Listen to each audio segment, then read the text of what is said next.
In a world where digital currencies reign supreme, one cryptocurrency is poised to redefine the game, no? Litecoin's resurrection and resurgence is coming, and the Litecoin Forecast is your 24/7 guide to riding this silver surge. Join us as we stream continuously, analyzing every move, discussing macroeconomic trends, what's driving this bull market, what narratives will come into play as we move higher, and what we'll be watching for signs of a broad market top T. The Litecoin Forecast, illuminating the path to redemption, hosted by Y Litecoin, joining us now.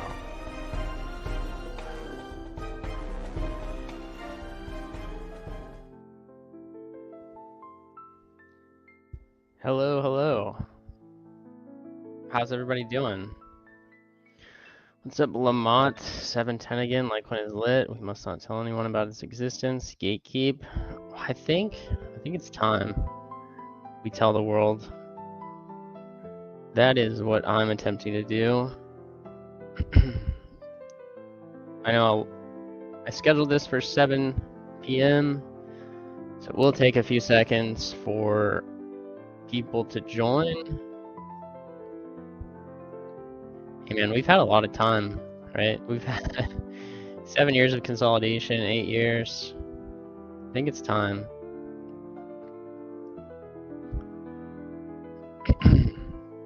Wait a few seconds, then we'll go over some network stats and short-term price since 2 days ago.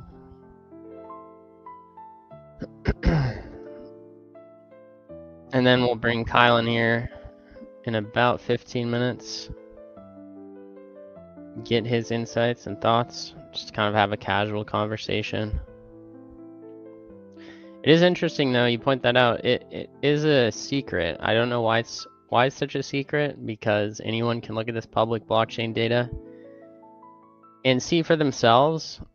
I watch this like every day, as well as other data providers, and over the last 24 hours, Bitcoin did 300,000 transactions, slightly less, 293, and its median transaction value was only $99. Litecoin did close to that, 2/3, 200,000, median transaction value higher, almost double, at about 180. And if you look at these NVT ratios for Bitcoin, you can tell it's just become demonetized and really just now traded as a speculative asset. You'd expect a money to kind of remain stable in terms of total volume sent. It's not like people stop transacting on the weekends. But that's what's happening with Bitcoin. So it's become an institutionalized asset, which has, in my opinion, increased the risk of holding it. And also, I think it's setting up for a pretty extreme bear market, as this is the highest speculative premium that it's ever had in history. So we're not seeing organic growth of the network, just seeing people like Michael Saylor, BlackRock, various institutions pumping the price despite no increased monetization. If you look at Litecoin from an NVT ratio standpoint, it's hovering between like 30 to 70 and has maintained its transactions, its median transaction values throughout the last 7 years.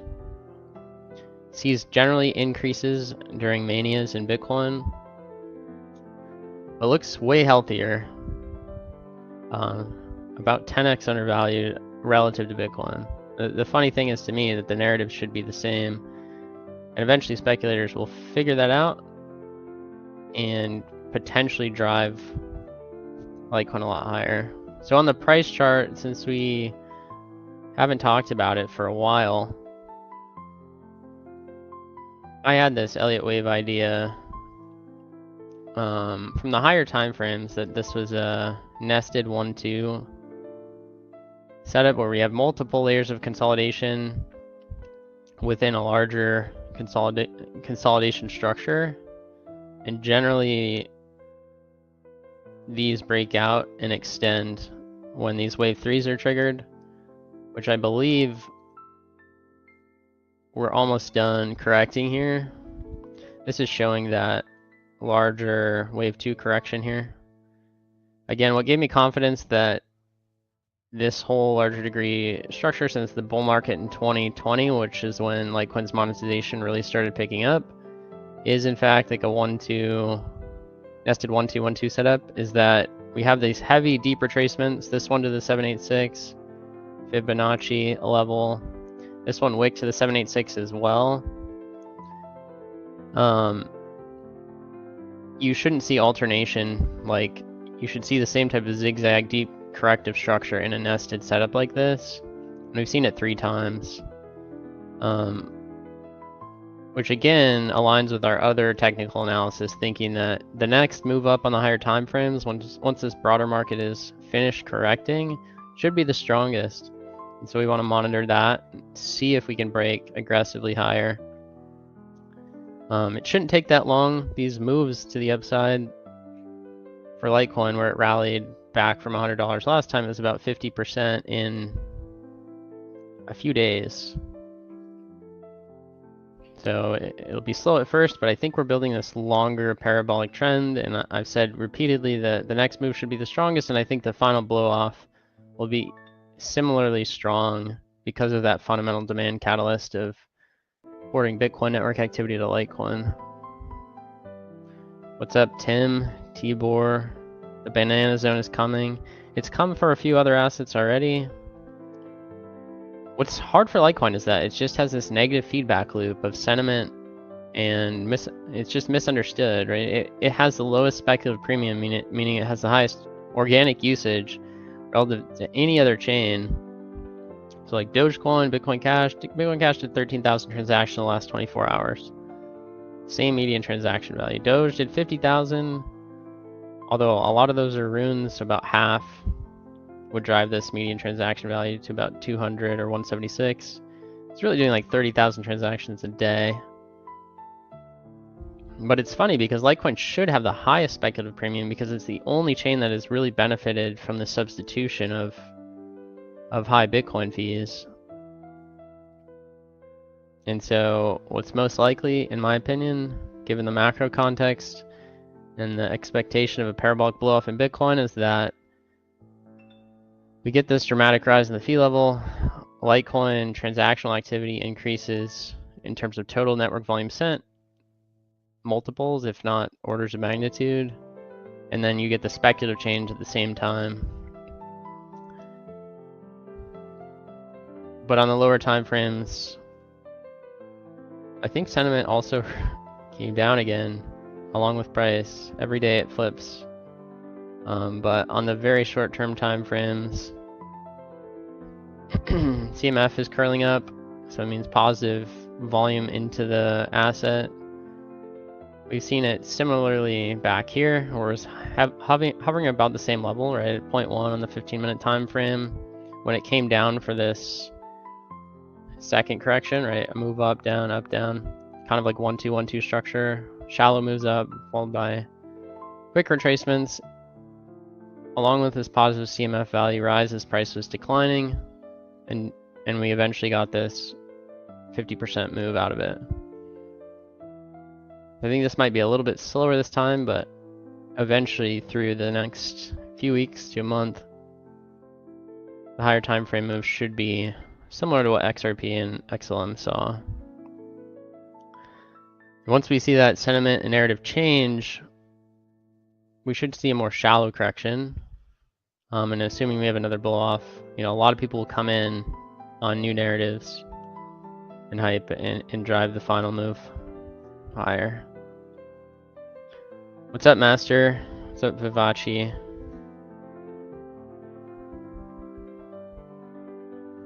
Do I think the market mentality changed when it comes to people exiting Bitcoin to other coins? Yeah, I think because Bitcoin dominance has rolled over just like it has in past cycles, now all the money to be made is in altcoins.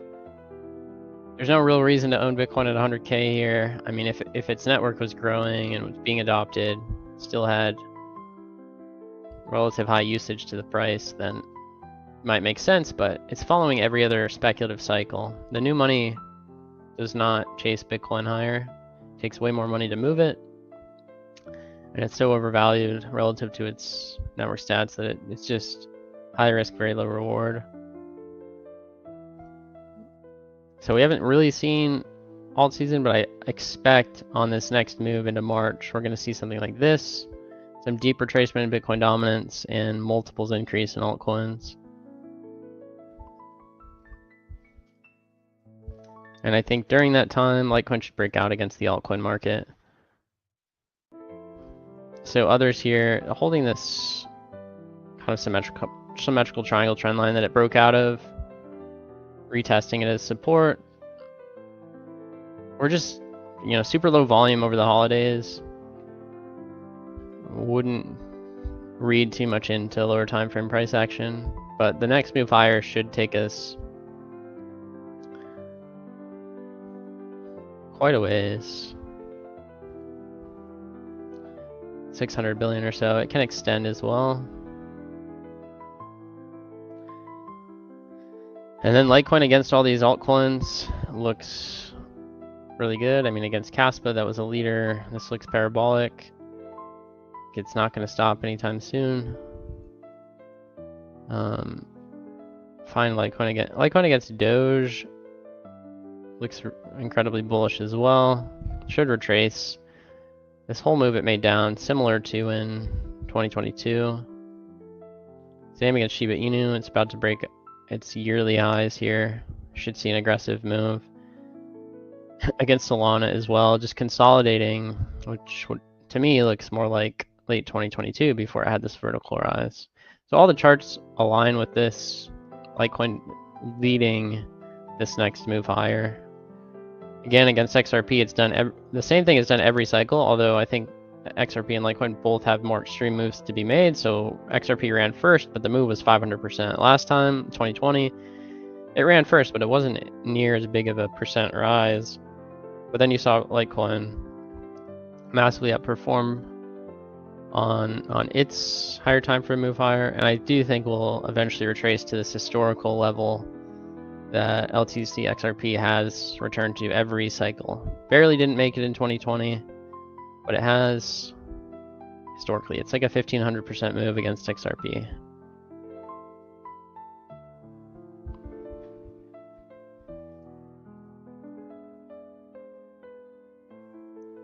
You love how passionate Grayscale is with Litecoin.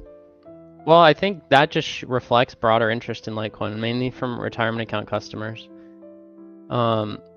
It's unfortunate that they're paying a huge premium to own LTC when you probably actually see more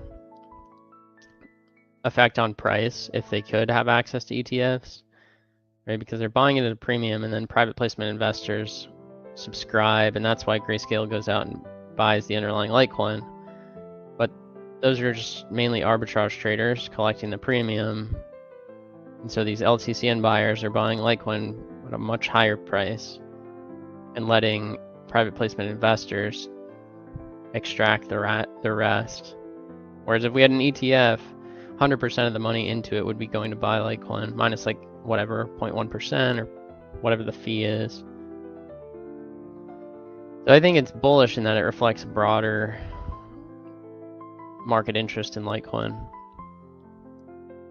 And yeah, it is taking coins off the market, building the illiquidity. We just need a sentiment and narrative change, and for people to pay attention to it. And then when they do, it's such a low cap asset with high supply restriction that should catalyze like a positive feedback loop of demand. And then you have the transactional demand increases that can really pump price too. So something just has to start it, it just needs some type of catalyst, and there's multiple that can come for Litecoin. ETF approval, speculation on drive chains, or people using wrapped Litecoin to earn some yield, high Bitcoin fees, driving transactional adoption. There's so many catalysts. MWeb, right? That can result in it going from underloved to everyone wanting to own it. And remember, these markets are global. And if the whole world wants to buy it at the same time, which is typical in crypto, should see a pretty crazy rally and then deep correction. But we have about a minute, and then I will add Kyle in here. What's up, made from scratch?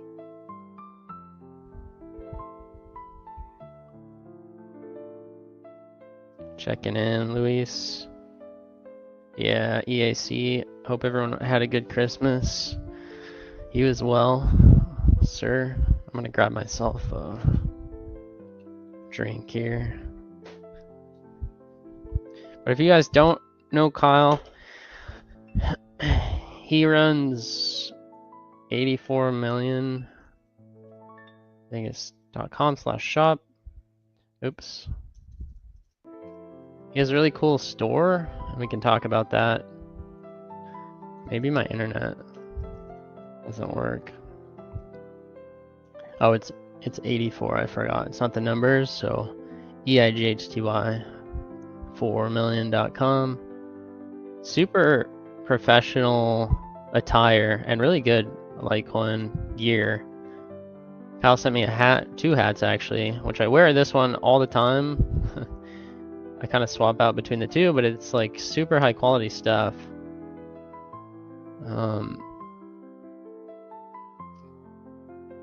So I think he doesn't get enough attention. And then he also runs the podcast where he has a lot of extremely smart and talented guests on there. So if you haven't subscribed to his YouTube, I think it's 84 with I'm subscribed over there. He releases audio and video podcasts. Whoops. I don't know if you guys can hear that or not. But go subscribe there. Get him up to 500. That's the goal. And watch some of these interviews because they're really good. But it's 8 o'clock now, so I will add Kyle to the stage here. In 1 second, I'm going to turn this music down. So 3, 2, 1, going to try to add him in here, and then I will change this so that we can see each other. Or maybe what would work best is if is this too small, Kyle? It looks good, man. Okay, how's it going? I know we talked a little bit before, but how are you doing in general? Yeah, I'm grateful to be on the Litecoin Forecast, and thanks for the kind words opening. And I appreciated the little shout out to the store and the podcast. So pretty cool. And let's remind everyone that you are our, I believe, 5th guest on the show, and we had you just about a month ago back on the show. So. Yeah, if you guys haven't checked that out, it was really fun doing Kyle's podcast. Super professional, way more professional than my janky live streams, but we all have our own unique skill sets and advantages here to contribute to the Litecoin community. So thanks for coming on, Kyle. I really do appreciate it. You've been in the space for a long time, and generally the way we've started these is kind of explaining to the audience, if they're unfamiliar, how you got involved and what attracted you to crypto and specifically Litecoin in the first place. That's a good question, but before I answer it, I just want to say that your stream is amazing, and bravo for everybody who's here, and more will come. I've enjoyed kind of hanging out here, and I think yours is the most chill Litecoin space around. So bravo to what you've started here the past, I guess, month, but you've been going kind of bonkers on these daily streams. So it's amazing work. But how did I get into crypto? Well, I've known about it for a while, and sometimes I feel like I tell the story because it doesn't change because it's history. Probably back in the Ron Paul era, 2012 campaign, presidential campaign. I did some work with that campaign. We were volunteers, but it was Liberty HQ out in Venice Beach, California. And there were some Bitcoiners there. And I remember we'd go to like libertarian local stuff, and like it was like precious metals and then Bitcoin, right? It was like end the Fed era, we can't use dollars, and then Bitcoin kind of came out. Mhm. around that time. So that's kind of my introduction into the general space. And then Litecoin shortly after. Litecoin, I want to say, was 2013. Yeah, I want to say 2013 is when I discovered Litecoin, and it was through another guy I know who, and I kind of touched base with him the other day about this. It's been years, and I'll give him the credit. I won't name his name, but I'll give him the credit because we were talking about mining, and he was building these prospector mines, which were like $400. And at the time, it was like, okay, we're in our 20s or whatever. He was building them, and we were at like a Liberty conference in Texas, and and at that time, we were like, okay, it's great, I love it, but we knew about 4 people that were using it, and this was before exchanges, right? There was no Coinbase or anything like that. Like, the user experience was pretty rudimentary. I mean, people complain about the user experience now, but it's like so much better. But anyway, so I'm like, okay, I love the concept, but what am I going to do with it? It's basically a liquid, but I liked it philosophically. But again, it didn't, quote, justify the electricity back then. And the machine was like, it was right when, so 2013 was when ASICs, we kind of moved out of the node environment to mine, right? And, but that was still at 50 Litecoin a block per rewards, right? And I think the machine was only like $400, but even at $400, it didn't justify the electricity. And I was living in an apartment at the time, and the guy selling me the miner is like, oh yeah, I totally get it, but just like take it to Starbucks and plug it in there, like use someone else's electricity. But like, oh, how the space has changed, right? Do we still talk like that? Yeah, I Seems like remember an age people ago. talking to me about, and actually hearing stories in the media about people using like Airbnbs and mining, using their electricity for it, or plugging it into their businesses and then getting sued because their electricity bills were like thousands and thousands of dollars. So yeah, it's changed a lot, but it's interesting that you were involved so early and really through the political lens. I know back in that era, it was mainly libertarians that became interested in Bitcoin, and the narrative back then was about, breaking away from government and having personal liberty, personal freedom over your money. Yeah. And that's definitely changed. Did you, when you first got in, did you have this view that Litecoin and Bitcoin would become worth a lot? Did you want to buy as much as you could in the early days, or was it kind of just, you didn't take it that seriously, and then over time you got more involved? That's a good question. So 2013 was discovery, I'll say that, but I didn't start. Okay, so I started mining on like an iPad. You could sort of do that then, and then I just gave up on it because like it had zero power and like nothing ever happened. And then I tossed the wallet. I don't think there was any kind of significant Litecoin even in it, but it's just kind of a fun story now. But 2017 was when I started to get, I guess, involved in terms of me investing personal, value into it. Because I hadn't mined, right? I didn't choose to buy the miner, and I was still very much gold and silver. So sadly, the Peter Schiff personality was very strong. And actually, so I don't really care about him anymore. I think he's sort of irrelevant in terms of what his opinion is on crypto. And I actually think it might be very disingenuous, seeing that his son has a boatload of it. So it's in the family. He's going to benefit from it. But I don't know them. Okay. But I did go see him at UCLA years ago, about the same time I was describing earlier. And I was very much like gold and silver only. So even though this is cool, it's still not physical. And it didn't prove itself yet. Right. And I wasn't like a cypherpunk. I was a very libertarian, but I wasn't like a cypherpunk. I wasn't like some kind of nerd dude that looks into code. But so I liked it, but it's like I even needed it to prove itself for a little while. And then I think, so Mt. Gox happened and it was hacked, and Bitcoin it wasn't worth a whole lot for a while. And then I think when it hit 100, I'm like, oh wow, really? And then I just kind of like looked the other way. And then it was, I think when Bitcoin broke maybe 1,000, I'm like, okay, the cat's out of the bag. Governments can't stop this. It's proving itself. It's obvious. And I want to say that was 2017-ish, around that early time. 2017. And that's when I started to really kind of get more personally interested in it. And got an exchange account or whatever and tried to get my hands on Litecoin. And it was Litecoin.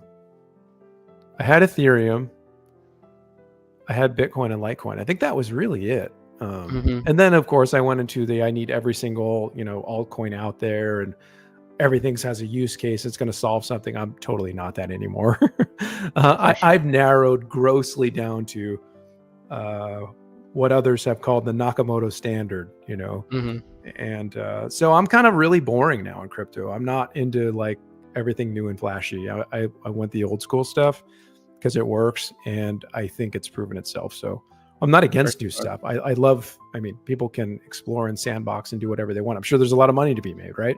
But for me personally, I'm just more confident in Bitcoin, Litecoin, Dogecoin more recently, past few years. That was probably 2021. The Eloning of things and be like, okay, well, even though it's a meme, it's still based on principles that I agree with. And even though it's inflationary, which was my initial criticism, it's non-arbitrary, right? Because the block rewards are fixed. So, and then we learned about, merge mining. So I do like Doge.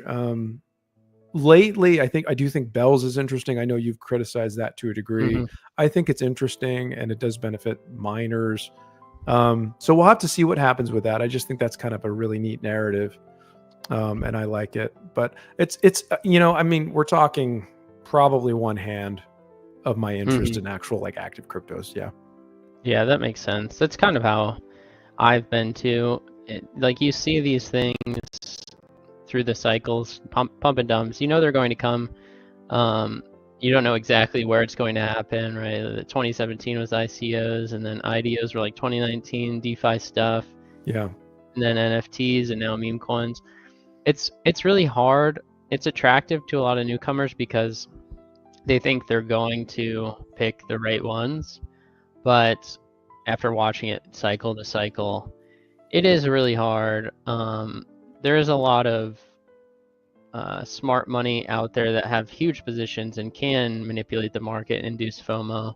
And you're not going to win at their casino, but you can find things, and that's why I've aligned with you, is things that are relatively undervalued that nobody has a unfair opportunity to grab it. Anyone can buy it, and I think that's why we've focused our mindset. And it's too much, right? If your mind's on 15 different cryptocurrencies, it's impossible to have a good understanding of any one specifically. But yeah, that's a very similar story to all of us. And go ahead. Yeah, and Litecoin is the one that's like top of the top for me. It's just, I think after I ignored it, I decided I'm never going to again.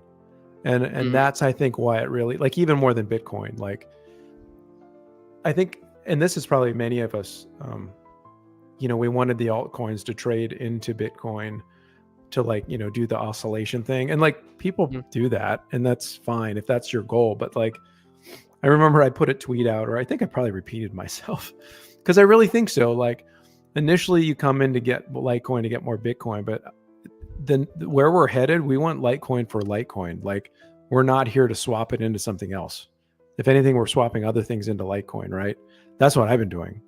I don't give advice, right? But I'm very confident in Litecoin, and I just think it does have an underdog narrative as one of its many narratives.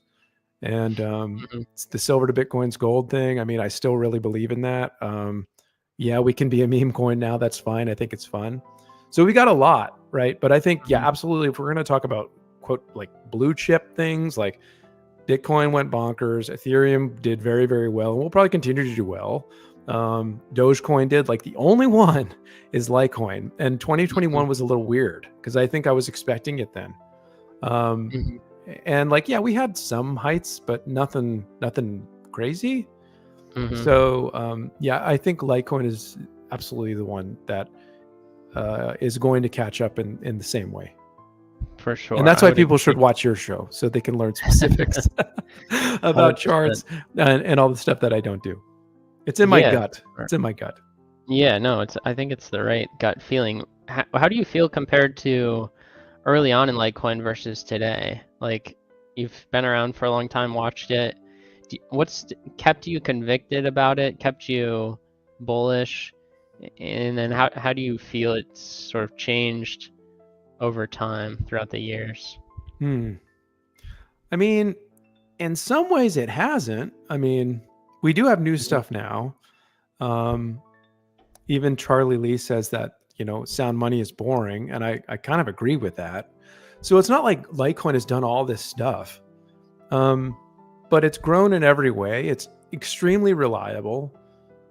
We have MWeb. That's huge. I mean, it's 2 years old now, going on 3 years old. And we just got it rolled out in the past 6 months in mobile kind of environments. But that's significant that we have on-chain privacy optionally. So that's huge. Ordinals, I think, are fun. Initially, I'm like, I don't know about this.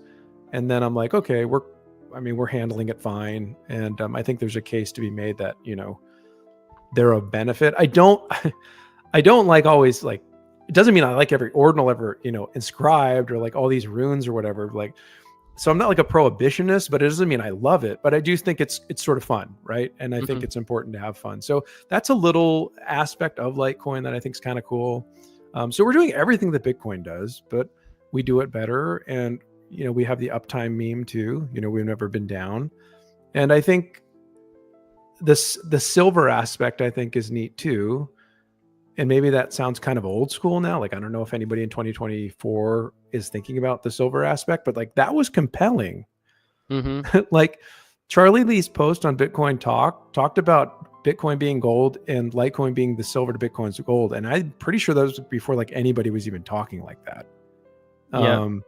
So that was pretty prescient, maybe prophetic. And I think it's true, right? So if we want to look at, again, when I termed that kind of the Nakamoto standard or whatever, Indigo, many of you guys know Indigo, he mentions that, or he did for a long time. But it's the idea that we have multiple currencies. It's not this Bitcoin only stuff, right? And like even under a gold standard, it was never just gold. It was never gold only, right? Even though it was a world currency, you had, gold, silver, and then lesser metals too, like copper or whatever. Like they were all in circulation, and like the people's currency was like silver. So I think that's kind of still true of Litecoin. Like I think Bitcoin is becoming so much more elite, and it's ossifying. I mean, it's going up, right? Number go up is happening. And again, I'm not a prohibitionist. I'm still pro Bitcoin. Sometimes that's really tested with the maximalists, okay? But I'm still pro Bitcoin on principle, right? Because I think principally Litecoin and Bitcoin are basically the same, right? Yep. And I think more of us are going to, maybe more maximalists will start admitting that too. Because maligning Litecoin, they're maligning their own project, right? On principle. So I think that's probably not very smart. Yeah, for sure. But I think this whole idea that, this is going to be a hoarded asset and like what are on-chain fees going to look like, it's becoming very inaccessible unless you were very early and had a lot of Bitcoin. And for those people, they can enjoy it. And for other people, they're going to chase something that's going to be very elusive, or they're going to be going on second layers and beyond. And that's not what I want. We still have the Bitcoin experience on Litecoin. I think we still have the old school Bitcoin ethos in many ways on Litecoin. And we're not ruined. So we will be tested. What do you think about that? Do you think that our space will be tested as Litecoin continues to move forward into the future and more people start coming in? I do think that a lot of the narratives that have persisted with whatever chain, Bitcoin being the most dominant, there's a lot of easily provable false narratives out there. I think eventually all those things will die, all the false narratives, and so it will be tested quite a bit. And if Litecoin rallies, I think it'll be a really hated rally just because it's so underowned. That's what you typically see. But yeah, this space is going to be tested, right? Because I think we're going to move from a speculative market where it's 99% based on hype and narratives to eventually, these currencies will proliferate in the real world. And I think that transition is going to be testing and trying, and we should see kind of a narrowing of the broader cryptocurrency space, just like after the .com bubble, where you see a handful of real winners and the rest, not very high in relative terms for market cap. So yeah, it'll be extremely testing, but it's cool to hear that, the reasons why you've maintained your bullishness, network effects, it hasn't changed much. You mentioned the silver to Bitcoin's gold narrative. Yeah, that's still the narrative, even though Charlie Lee said it a long time ago. What's convinced to me is that you can look at it in the network stats, and to me, it's like gold to Bitcoin's gold, right? You never could have a second gold in real life because you can't change one metal into another. But in crypto, since it's open source, really the only thing making it gold is its network effects, but it's losing that. So it's like rising on this momentum trade where people just hype it, price goes up, gets more hype, but its transaction stats aren't moving up. And yeah, like you mentioned again, it is being hard to grasp for people that aren't wealthy, and I think so. They're getting priced out, not just from the price of Bitcoin, right? Because you can buy a small amount of Bitcoin as you want, but just the ability to use it. The fees have hovered like $5 to $50 over the last 7 years, and that's wild. Yeah, it should just get more expensive. That's what should continue to happen. It's like gentrification in a neighborhood in Manhattan or something. You price out everyone, they have to move or not use it. So yeah, we'll see.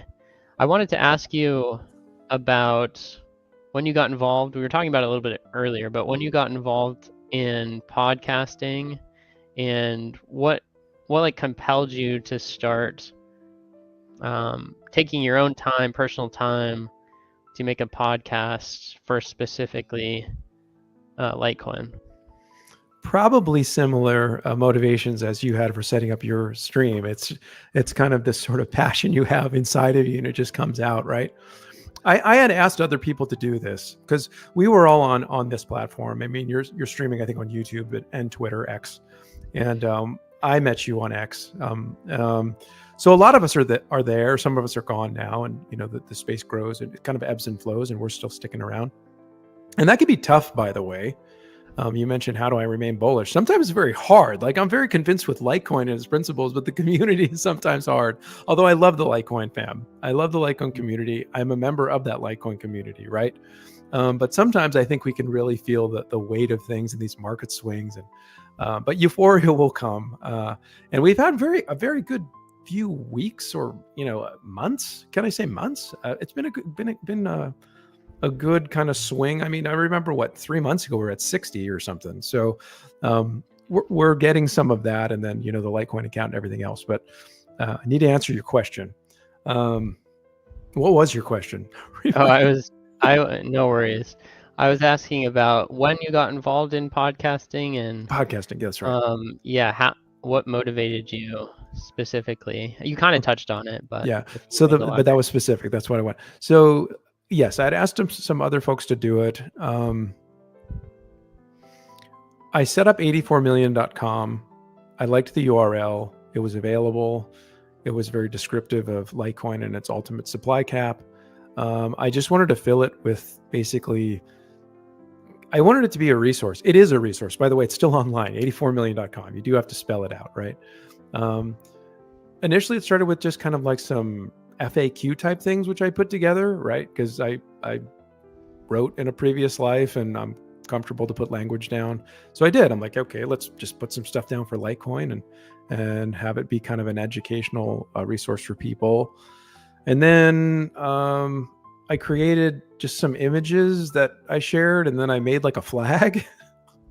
It's like a old school, it was like called the Moultrie flag, right?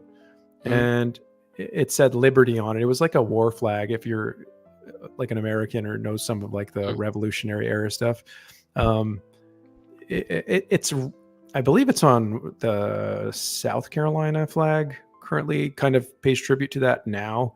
I can't remember. But anyway, the Moultrie flag, it says liberty on it, and it had a little crescent moon on it. So I just changed the L to the Litecoin L and the B to the Bitcoin B, like Litecoin, Bitcoin are part of liberty, which I agree with. Mm-hmm. So it kind of was just this little design I made. And then I actually made a flag and listed it. I'm like, well, the site is 100%, self-funded labor of love, but maybe somebody would be interested in like buying something like merch or whatever. And that's how the store was born. It was like 5 flags. There were 5 of them.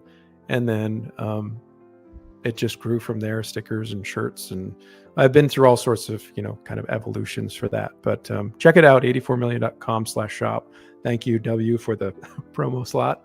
The podcast, I didn't ever think I'd be running it, but I'm glad I'm running it. And I got to talk to a lot of neat people, and we'll get to talk to more neat people going forward. Sometimes it can be like, why do I keep doing this?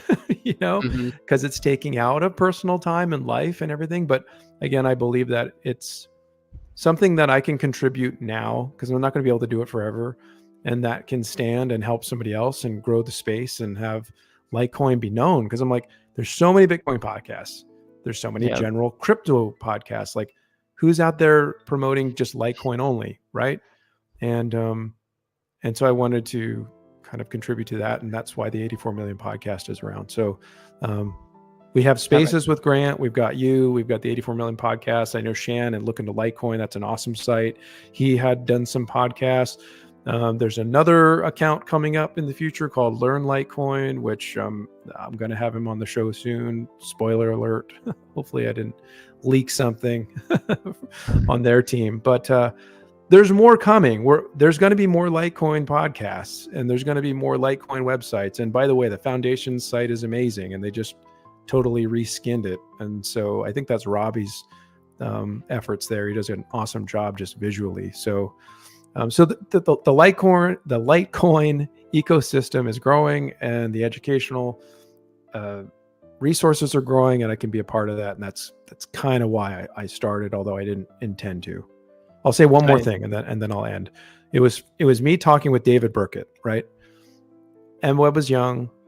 I'm like, I want to talk to David. We've messaged a lot already, and I like him. He's a great guy, and he agreed to come. So we just did like a single one-off standalone interview. That was episode 1, and it went from there. So that's kind of the story.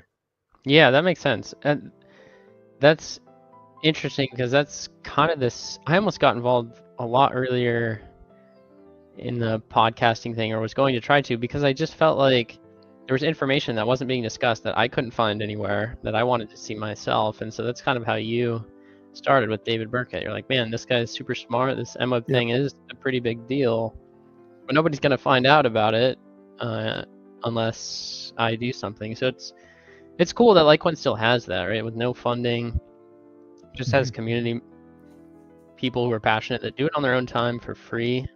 And I agree with you. I think that eventually there should be a lot more podcast websites, people talking about it. If it makes the type of price move I think it's likely to make, and over time, naturally, I think the networks, Bitcoin and Litecoin, converge in network activity like you're seeing, right? The divergence between Bitcoin's network activity and Litecoin's has diminished over the last 7 years, and I think that trend will continue. So naturally, the price, after we get past all these, crazy momentum-based narratives, eventually it should approach the market cap of Bitcoin.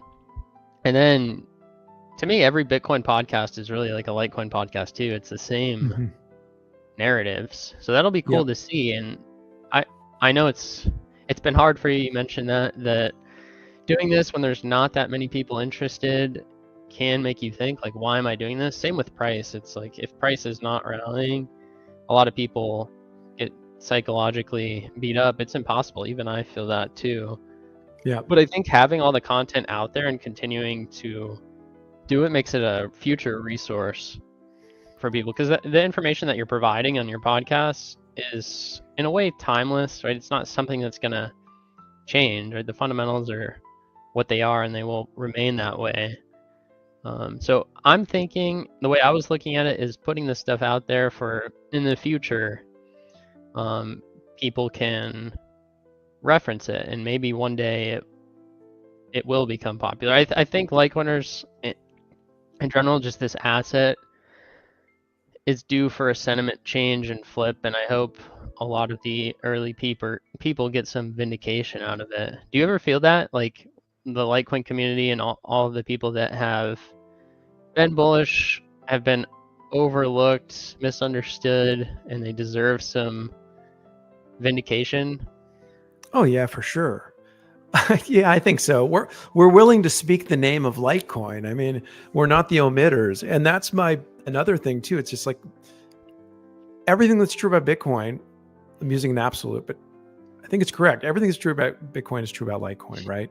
And yeah, but we're willing to talk about Litecoin when they'll use it all the time, but they won't tell you about it. And I think that's ridiculous. So Litecoin is an amazing cryptocurrency, and it's going to function and work for you. And people are using it all over the world when they don't even have good money. So there's absolutely zero to be concerned with Litecoin. Yes, now you're getting institutional interest with, the Canary Capital ETF, and Grayscale's been in for a while, so I'm pretty sure they're going to convert to an ETF. Be interested in your thoughts on that. And others, I think I saw another one recently in the past week or so about there's like a pooled crypto account which is going to have Litecoin in it. I still don't have my mind up and haven't made my mind up entirely about that. But the point is, it's a free.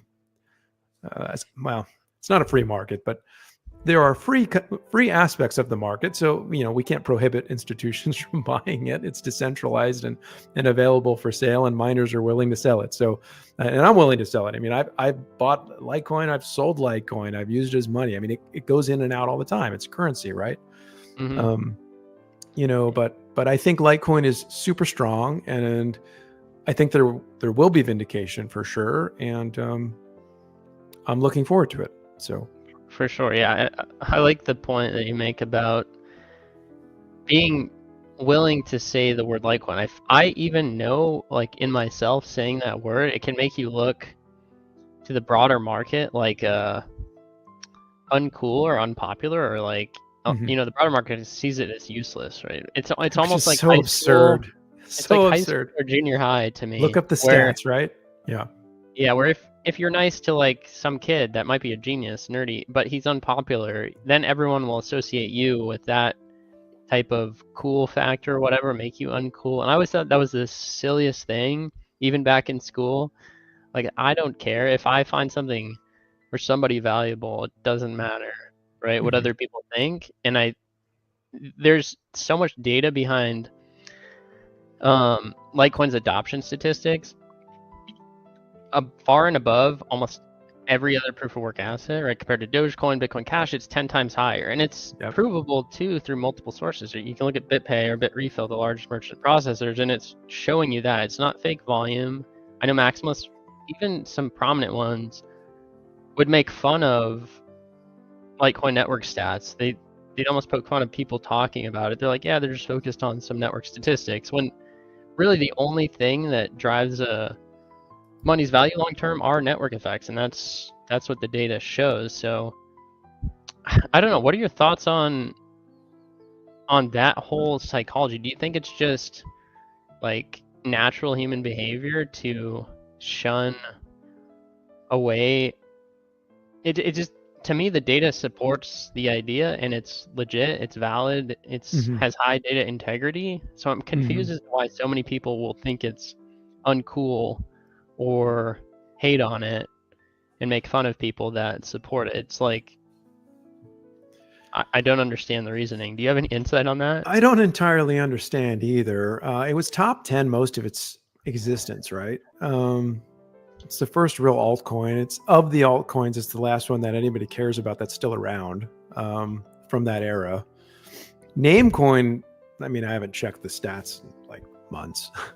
But the last time I did check, they were like 600 something. So unless you're going to scroll multiple pages through CoinMarketCap, you're not going to find it unless you want to look for it.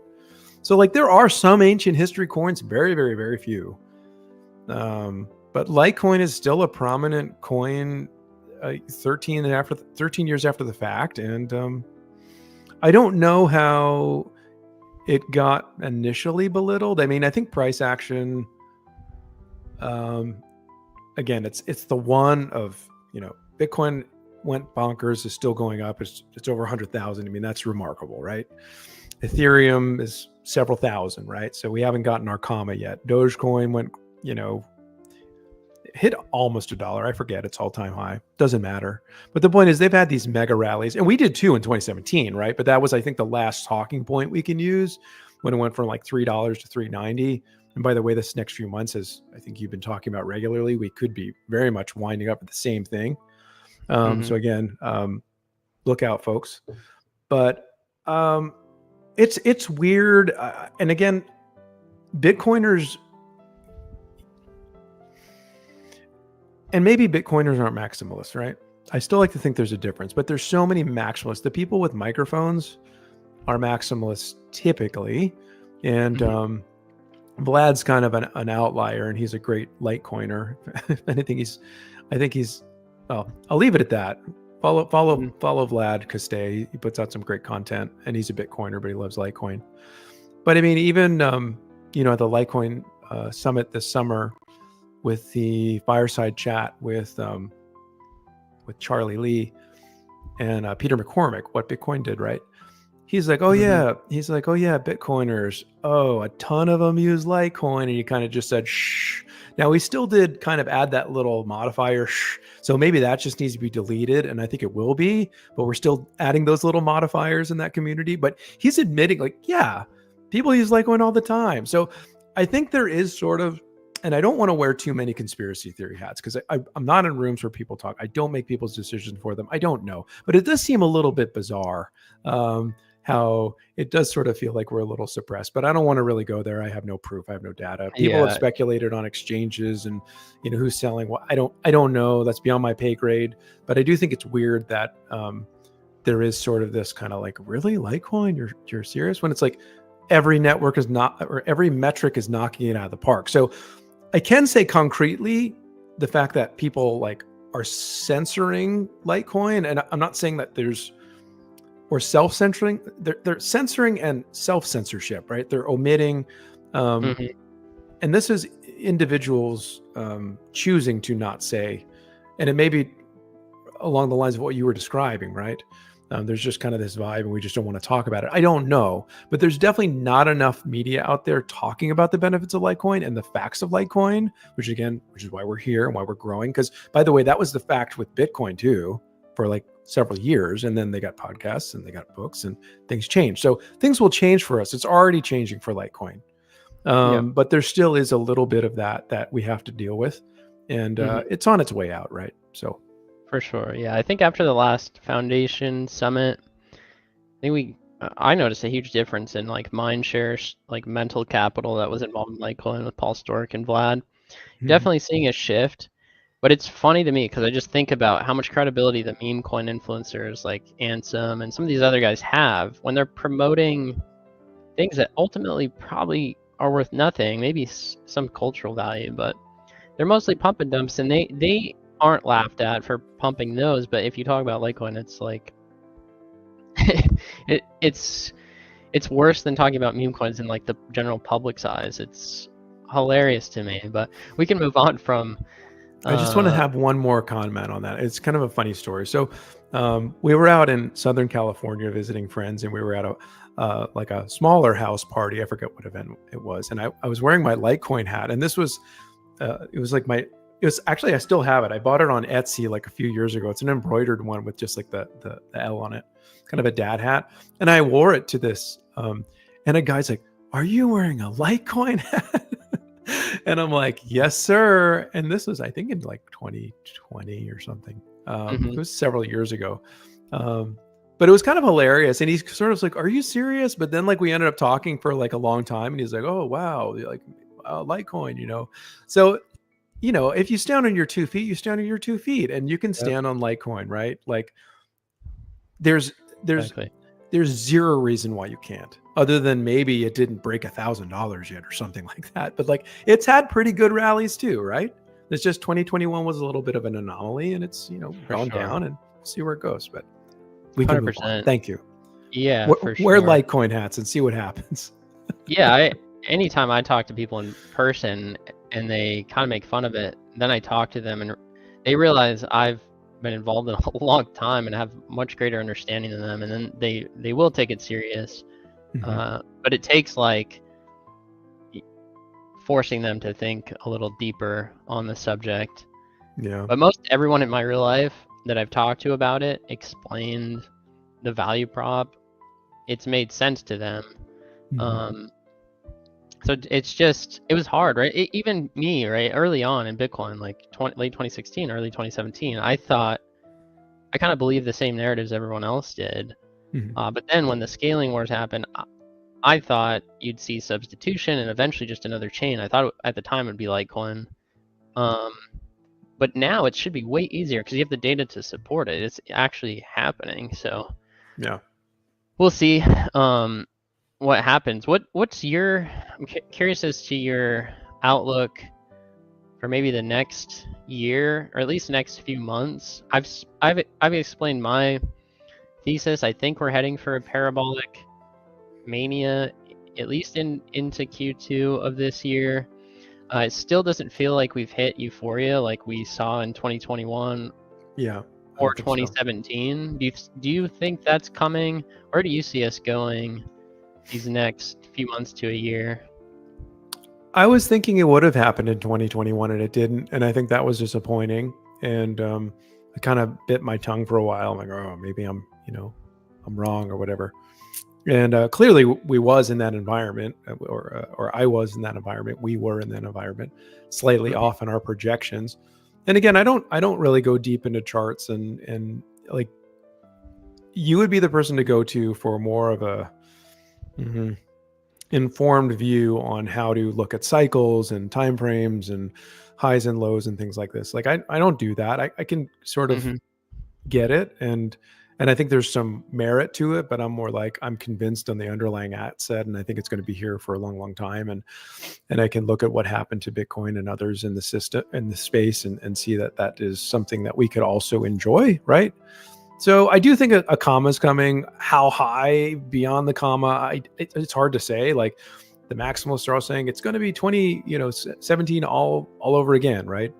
And if that's the case, that was when we went from $3 to $3.90. So if we do like a low of 60 in our current kind of environment, that's put us up to like 6,800 or something nuts, which is, it's hard for me to even conceive. I can't project that, but like nobody thought it would happen to Bitcoin, right? Yeah. So I do think we're going to break that number, and how far, I don't know. I'm looking forward to seeing, as anybody else. I don't, I'm not a fortune teller. So for sure. I'm interested to see where it's going, but I think we're in for something quite remarkable, and some kind of the psychology, nobody wants to buy it when it's $60, but when it's, 1,200, everyone's like, I gotta have Litecoin. Like, that's just the way it works, I guess. But it is, yeah. Well, I would agree with you. I think just from like a broader macro view, I really keep coming back to the fact that I think this is one of the last speculative bull markets, maybe for all financial assets. And I think that it'll be more like 2017 in terms of euphoria. You have all the bullish narratives that are coming into play with Trump and, what they're going to do with crypto. And then also I think we're at the end stages of a credit cycle. Typically you see parabolic rises in all financial assets, and crypto's still so tiny. And for Litecoin specifically, what I've always thought, and like my investing experience since I was like 12 years old, well, really I didn't know anything back then, but through college, I always thought to myself, like, the bigger the divergence between expectations and reality, the more the opportunity. And I've never seen something so out of whack with the future than Litecoin against Bitcoin. And I can understand why the market doesn't see it, because this is still a relatively new thing for most people. Financial system super confusing for most people. Money itself is very confusing, and we've never had a money that works like Bitcoin, where the more people that use it, the higher the cost. And so I think we couldn't have a better setup for Litecoin. And if we see that fundamental catalyst that I've been explaining on the channel a long time, where we see this parabolic run and this mass migration from Bitcoin to Litecoin for the daily users, it can get pretty nutty. towards the end, you have all these multiplier effects that can come into play. So I'm really excited to see what happens. Yeah. And like you were saying, as soon as the sentiment shifts and price goes up on a relative basis more than other assets, which I think after looking at the charts, like Litecoin against the altcoin market's been sideways for a year. The previous time it was sideways for a year was November 21 to November 22, and then we had the pre-halving run up. It went up like 150% against altcoins, but nobody was paying attention to the space at the time. You didn't have a bunch of capital rotating in. But if it happens again, which I think we're very close to, yeah, people will chase it, and it has a fundamental demand catalyst. People should be surprised. If everyone was expecting Litecoin to go up a lot, like they were actually in 2021, it's hard to imagine, but if you recall back to 2021, there's way more big account influencers talking about it. And so it's good to me to see almost nobody paying attention. I don't know if you feel the same way, but do you feel more confident when nobody's talking about it, or do you feel better? Well, yeah, because then we're further from euphoria, right? Because euphoria, everybody's talking about it. It's just kind of a wild experience. I said something a few weeks ago, like, I'm not getting excited until we're over 420. Like, we've already done 390, 420 like twice, right? So yeah, that's easy, right? And it's beyond that, it's discovery on where the next leg is. And then if it goes up crazy and drops down, I'm thinking, so that's an interesting question I'd probably have for you, would be like, let's say we hit, 7,000 for a Litecoin and then it, plummets down. I mean, our lows are going to be way higher. I mean, we're not going to see 60 again. It'll be hundreds or low thousands probably after the crash. So the whole space is just ratcheting up, and there's like no Litecoin even on supply side right now in terms of at least the miners. Yeah, it's at historical lows for miner reserves, historical highs for hodlers, historical highs for daily users and network activity. So unlike all the other chains that go up and down with price, Litecoin and network activity increases despite price going down. So it's at extreme points of supply constriction and levels of demand with the future potential of massive increases in transactional demand. So it has the best setup. If it does rally, like I think it's very possible if these things come true. Very likely, yes. I do think that we will see a nasty correction in all of crypto because it's still so speculative. And like we were talking about at the beginning, I think there's going to be this transition period from speculative casino market to real world adoption. And I think that'll take some time. But I am confident long term that if Bitcoin succeeds, Litecoin, in 10 years from now, will approach 0.25 on that ratio, but it might take a decade or longer, and Bitcoin still has the possibility of failing. So I don't think that's going to happen. I have confidence in the crypto market, but assuming there's enough demand for Bitcoin and it actually succeeds, people use it as money rather than just governments taking control, then I think Litecoin does extremely well over the next 10 years. I think so too. But yeah, well, the speculative market, I think we all have to, since we've been involved so long, make sure to take profits. I know a lot of people are super convinced and don't want to feed they look at the current system, fiat monetary system, as evil. But I think you got to take care of yourself and realize we're still attached to it. And if you can change your life, you got to take some profits. How do you feel on that? Like we're stuck in this speculative casino market. We're kind of forced to participate whether we want to or not. What are your plans for potentially exiting a portion of your crypto, or if the price gets to certain levels, what would you plan to do? Yeah, I've like I said, I've sold probably as much Litecoin as I'm actually at a personal low, right? And I'm not some whale, never was. I bought it on a market or whatever. I didn't mine it. So we're looking at 2017 and beyond. I bought, $15 Litecoin. I bought $400 Litecoin, and that's fine. I'm confident in it, and it's what I wanted to do. So we shouldn't buy something and cry about it, right? I think that's problematic. But we need to be responsible. I mean, don't be foolish. I hope I'm not foolish, right? I've sold crypto to, use it to buy real world assets. If I can sell Litecoin and, you know, pay off a home, I'd do it. If anybody else here can do it, I don't know why you wouldn't, right? So yeah, I'm not like, we're going to hold this until we die. That's a maximalist thing. We can go in and out of it. I mean, the coffee club, I've given my roaster lots of Litecoin at $60, right? And that was, you know, I'm paying him in Litecoin when you don't get any lower than low. So he's getting more of my Litecoin, right? But the point is, the concept was, this is a coffee for the Litecoin community, and I'm going to pay the roaster on chain with Litecoin. And I think that's a good principle, and I believe in it. And like, so again, this is money. I don't know how we got, I mean, I know about the HODL, kind of where that came from. And there's nothing wrong with HODLing. I can just call it saving. Like, it's obviously better to save than to spend, but like, nobody doesn't like not spend, right? So sure.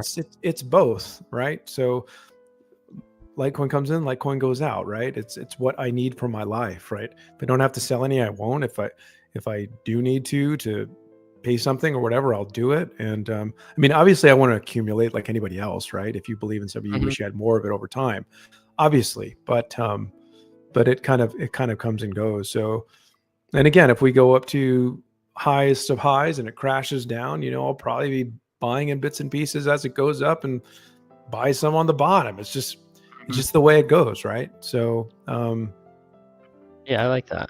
So it's hard to say. I mean, Bitcoiners don't ever want to spend it. I think Litecoiners still believe in spending, and our fees definitely allow for it. And the last time I did spend Bitcoin, it was actually a really nerve-wracking, poor experience. I'll admit it. Like, I'm way more comfortable in the Litecoin environment, even though like it's the same thing. It still feels a lot better. It's quicker. It's just you see the value transact that much quicker. And there's like no hiccups. I don't replace my fee and wonder if the person's going to have a timeout before he gets it. Like, we don't have any of that stuff. Does it mean we will never see that? We could, especially if things really, you know, people dogpile our chain. We could, but I think we're built better for it. And so far, every test we've had, we've been fine, right? When people were block spamming with ordinals in the early days, like, we did fine. So I think we're set up to handle that a lot better.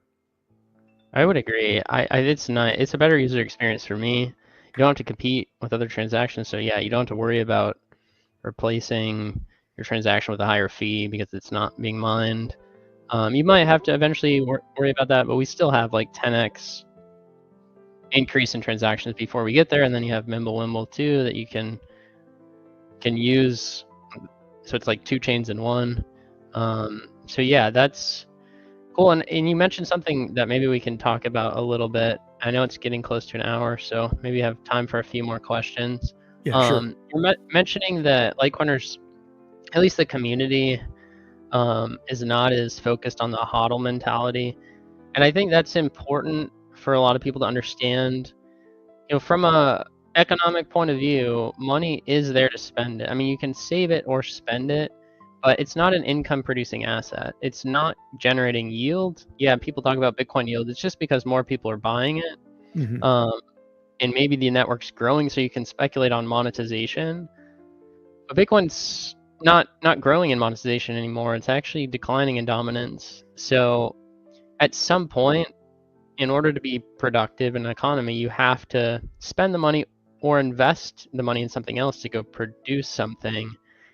And I wanted to ask you, do you see, so like these medium of exchange and store of value narratives, it seems like the broader economic community or crypto community think that a money is either one or the other. They look at Litecoin as a medium of exchange and then Bitcoin as a store of value. But I've always thought that they both go together. If it's not a good store of value, it's not a good medium of exchange. And if it's with Bitcoin, it seems like it's promoted so heavily as a good store of value, but a lot of people can't use it. So what are your general thoughts on that?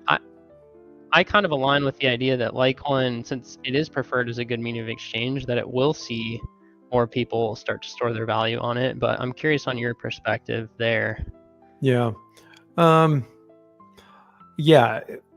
Bitcoin is a medium of exchange. It is a money. Even Ethereum, I could argue, is a medium of exchange. It can be used like a money. I think it's more like a decentralized supercomputer, but it wasn't created to be like a currency, right? I mean, it is. I'm not saying it's not, but it's maybe I am saying it's not. It's not. I believe Litecoin proof of work is cryptocurrency, in my opinion. Bitcoin is a cryptocurrency. Litecoin is definitely a cryptocurrency. Litecoin had the sorry, dog. Can I pause for one moment? I'm so sorry. That's one okay. moment. I'll be right back. Okay. We'll wait for Kyle to get back here. But yeah, I think it's such a false narrative in crypto that Bitcoin's this great, ultimate, best store of value. When it prices certain people out, when it's medium exchange qualities, yes, you can send it in to anyone in the world with high security right now, but you kind of lack privacy. I mean, you still can have privacy with Bitcoin if you use it in a super smart way, but those detrimental medium exchange qualities should hurt its store value qualities. Right? If there's not much demand to use it as a money and just speculate on it, the price or store value characters have to decline as well. So sorry about that, man. Oh, no worries. We might still have a residual canine Okay. in the background. But I was going to say Bitcoin is a money. I'm not going to say it's not. It's been more congested. It is slower than Litecoin. The fees are a lot higher, so it becomes a little bit more cumbersome as a money, right? But maybe there's a use case to use that form of money versus Litecoin. I don't know what that environment would be, but maybe there is one. The other one would be, but basically it did prove itself as a money, and then it became this so-called store of value. It didn't start as a store of value. Like people used to talk about, let's go buy our coffee with Bitcoin and we're going to have it at point of sale. And that was an early narrative for a long time. And it's just not the case anymore. So something's changed, and we're following the same path as Litecoin. Like you can use Litecoin as money. People all over the world are using Litecoin as money. And I think the store of value will follow that, just like it did for Bitcoin, right? And obviously, why would you use something? Why would you exchange anything that doesn't have value? Exactly. Right? Why would you exchange anything that you have to? The reason we're exchanging is because it's worth something, right? So it's already proven that Litecoin is also a store of value. It's not 100K, but it's a store of value. And the network is a value. 100% uptime is a value, right? The ability to mine it, if you're a miner, is value. Like there's so much that goes into why it's important, like why Litecoin is important, as how you describe it as the perfect substitute for Bitcoin, right? Yeah, and it's interesting because if you look at the BitPay stats and look at on-chain stats, people are preferring to hold on to it over Bitcoin more often now. The people actually natively using this money are showing a preference for Litecoin. It's just the speculators haven't really caught up with what's happening. And you brought up that point that early on in Bitcoin, I remember that nobody looked at it as a store of value. People just looked at it as like this online currency first, where you could buy things you normally couldn't with dollars. So that's what got its early network effects. And it seems so similar to me to Litecoin today. It's like the narratives for Bitcoin back then, very early on, are almost identical to Litecoins today. It's just been so hard for Litecoin to get off the ground because it's been overshadowed by the speculative network effects that Bitcoin has and the price appreciation that reinforce psychologically these false narratives about Bitcoin. But do you see that similar? I know you're back around pretty early on. Do you think the Litecoin narratives today are very similar to Bitcoin's like 10 years ago? Yeah, I think so. I mean, we didn't have Roger Ver or whatever. He actually wasn't very friendly, I think, for a while with Litecoin. But actually, the past few years, I think he's been a lot more positive with Litecoin. So like we even in the early days of Bitcoin, there were Bitcoiners that were speaking of Bitcoin, but I think there was more of a mutual kind of cooperation between the two chains back then that I feel had been lost in the rise of this maximalism stuff, and the kind of corruption, in my opinion, of Austrian economics, right? But yeah, I think Bitcoiners and Litecoiners should work together. I think they did back then, and they still are. We're just not hearing about it. you know, I think again, you can, if you have your node, open it up and see what it says. Right on the front, Bitcoin developers, Litecoin developers, right? They're shaking hands. They're still shaking hands. The code is still compatible and very friendly, right? And we need them both, right? I don't personally want to use Bitcoin anymore. I want to use Litecoin, right? But that doesn't negate Bitcoin or the value of Bitcoin. I'm just not as interested in it for my life. For sure. Yeah, I think anyone who uses it probably, the only reason you would really need Bitcoin over Litecoin is if someone really wanted payment in Bitcoin over Litecoin, they preferred that. It's like the merchant demands it. It's like, okay, I'll pay them in Bitcoin. Or you need extra double spend security. Like if you're transacting $10-50 million in crypto, you probably would want to send them Bitcoin over Litecoin, just so you have that extra hash rate, higher percent, like higher confidence in that first confirmation than with Litecoin. But that's like very edge cases that the vast majority of people, extreme edge cases, wouldn't need the money for. So yeah, and even with hash rate now, I mean, our hash rate in Litecoin today is higher than it's ever been, and it's higher than Bitcoin was a few years ago. So we're already more secure than the Bitcoin that was, right? Yeah, but it's way higher than Bitcoin in 2017. So like, it's Bitcoin has all this extra security from all the speculation that nobody even really needs. And before I was in your waiting room when you were going over the prices and the metrics earlier, and like you're saying that on average people are actually sending higher value in Litecoin than Bitcoin now.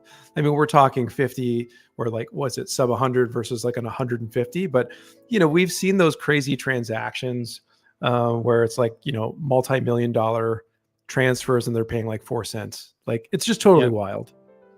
Yeah, and you can use Litecoin for multi-million-dollar purchases. People do it. So why aren't they using Bitcoin for it? Yeah, exactly. It's funny. A lot of the watches and expensive jewelry that people are buying are paying in Litecoin over Bitcoin. And Bitcoin's median transaction value today is like the same as Litecoin. So it's funny. It's just one has a huge speculative premium, but yeah, they have a lot of microphones, lots of attention. They now have presidential candidates and presidents. So, I mean, they've done a lot of work for sure. And I think, some of the gains in capital and, intellectual and material have rolled into them growing their community. And that's natural and good. And we'll see where it goes. But so they've done a lot. Bitcoin didn't get here by accident, right? But so I acknowledge that, but it doesn't mean that they've got all the attention. If you have all the attention, you're going to do just fine. For sure. Yeah. Marketing, extremely good marketing, which results in price going up, which is the best marketing in itself. But my point always is you can't force something to be something that it's not. Like money for 8 billion people in the world. It's just impossible. It's just not impossible. on chain. Not on chain. Yeah. And then if it's not on chain, like a lot of people think, through governments issuing like fake whatever paper Bitcoin against real Bitcoin, or banks doing the same, it's like that erodes the whole value prop right away. So it really is impossible. That's why you're seeing Litecoin grow despite all the Lightning Network narratives or whatever other scaling solutions that are promoted. So and I have to wonder, like, if governments are actually going to be doing these strategic Bitcoin reserves, and I'm leaving out if they add other crypto assets to those reserves. But I mean, Bitcoin is going to be locked up, in cold storage by governments. I mean, how much liquidity is going to be around for you to use? I mean, so that even limits it even more than it's limited now, right? If all 21 million were circulating and distributed across the entire population, it would still be, I mean, it's not going to happen unless they scale, and they're not. Yeah, I've always thought it was impossible to scale the chain. The only way really is to increase block sizes. But to me, that's increasing centralization risk and not scaling. I've always thought it was perfectly unscalable. The only way it would work is through multiple chains. And that's what's happening. We'll see. Maybe there's some innovation down the road, but 13 years in, there's not much that has changed. So it's hard for me to imagine something dramatically changes scaling into the future. But what are your thoughts on the last question I have for you? The thoughts on the Bitcoin strategic reserve, the governments are preparing to do? What do you think motivated them to do this? And then what do you think that's how big of an impact do you think that's going to have on the broader crypto market? Well, we have to see if it happens. So it's in the air. It's being discussed. I mean, RFK was talking about it. He's now on the Trump team. Trump is president-elect. He's talking about it. He likes Bitcoiners. That's a good thing. I think that's good. I think generally the space will have some reprieve, at least in the United States, right, for the Americans. But I mean, kind of what happens in America ripples out, to the rest of the world, right, to a degree. For whether you like it or not, it's just kind of the way it goes. So I think crypto will do well broadly. And thankfully, the president uses Bitcoin and crypto. He doesn't just say Bitcoin, he says crypto. So all are defended under that. I think there will only ever be a few commodities, and that's where I think Litecoin shines, right? Because if you just launch a meme token, it's not going to be a commodity, right? So the way Charlie launched this, the way Litecoin was designed from day one, I think is to its defense and something very special. But I think crypto generally there's brighter days coming. Some of that, a lot of that is going to come to Litecoin, I believe, based upon what we've been sharing this whole time and what you've been sharing daily. I think something's brewing. So it's kind of an interesting kind of alignment, because I mean, even 2017 was in the Trump administration, right? That was with him. Then we kind of had a chilling past few years with the SEC and a lot of we didn't really know, and just a lot of chilling effects from the government side. And I think some of those are going to be gone, right?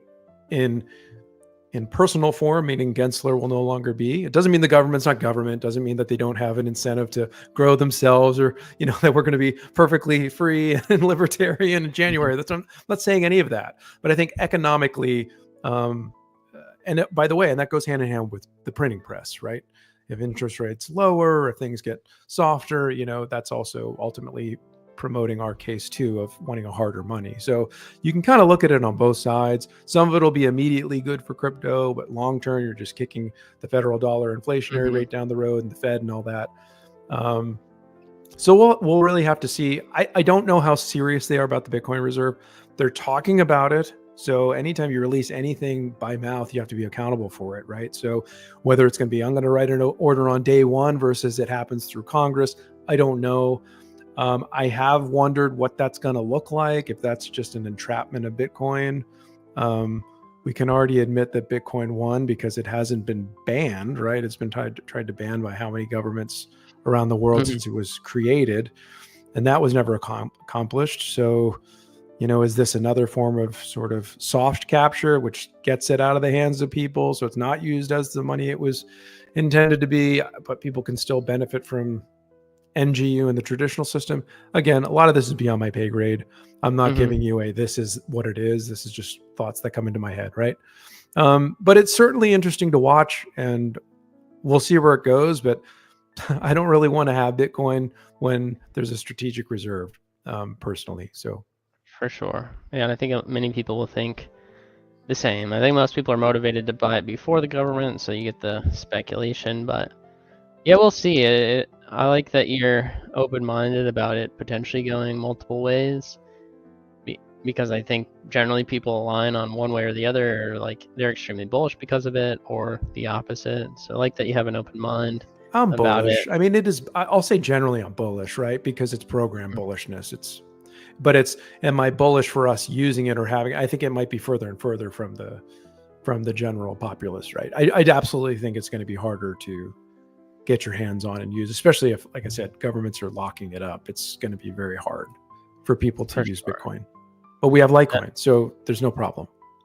100%. Yeah, it'll be interesting to see this next phase in crypto, the next 10 years, whereas the past 13, it's been kind of one way, but I'm excited for it. I hope we get a Litecoin pump, which we should, and then we can continue to participate and be involved in this space. I know it took a little bit longer than we expected with your time, but that's the last question I had for you. If you have like 10 minutes, Kyle, I could ask for questions in the comments, or read through here because I haven't been paying attention too much and see. It's still quiet here, so we can take a few. I'll do my best. You're sure.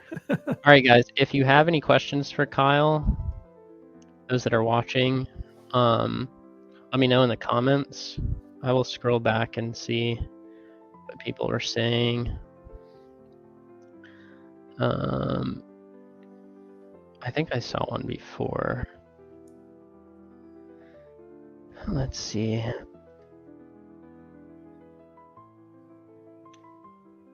I see some just random comments that I missed.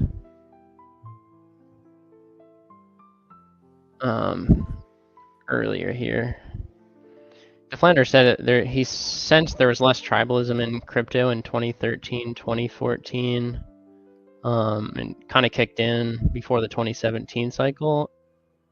Do you agree with that statement? Is that what you felt over the years, that tribalism really kicked up in the 2017 cycle? And do you see us ever returning back to like more of a altogether type broader crypto alignment? Because really that's what it was about. I mean, I think I think tribalism can be sort of natural. I do think it's more I think we were more like, hey, this is a new and emerging space and let's all, build in it. And there was more of that hand holding, like Bitcoin and Litecoin. And yeah, it was sort of little brothered, like, hey, it's the Bitcoin testnet, but like it was still the Bitcoin testnet, which by the way is a narrative and important, because if Bitcoin doesn't have a testnet, it wouldn't be where it is today, right? But it's an incentivized testnet that's monetized, right? But the maximalists really were like mega tribal, which kind of just had everybody else in their own kind of buckets.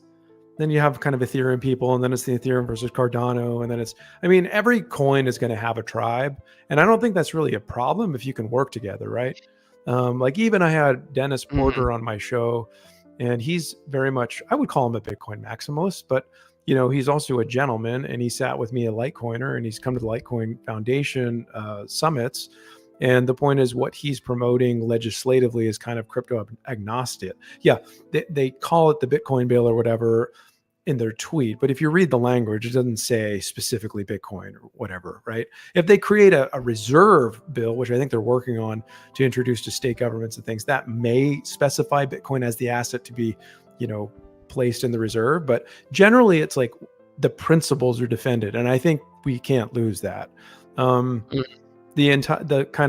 join or die theme, which was like a Ben Franklin meme from a wood carving forever ago, I think that's important, right?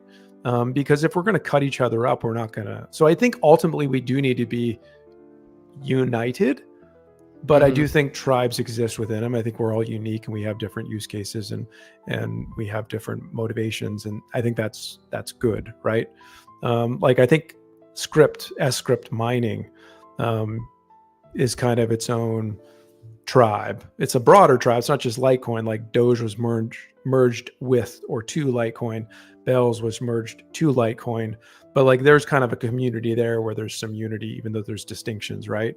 And we could include Bitcoin in that, and even Bitcoin Cash as proof of work community. Like we're a proof of work tribe. Like we don't believe in issuing, tokens out of thin air. Like that's proof of stake and other varieties. Like, so I think some tribes are good, and I'm probably tribal to a degree, and I have my reasons.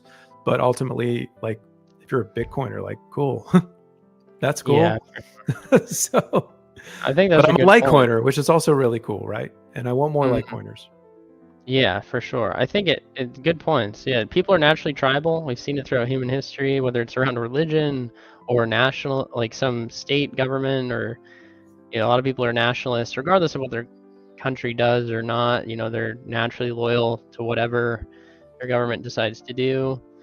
But then, what was cool about America to me is like people gave up those national type of identities or religious identities to come together around a different value of like free markets and individual freedom. So I'm hoping we can do that in crypto, where instead of competing for speculative capital and shitting on each other for just own personal gains, we can come together around free market principles. And who cares what chain you decide to use? Use whatever's best for you.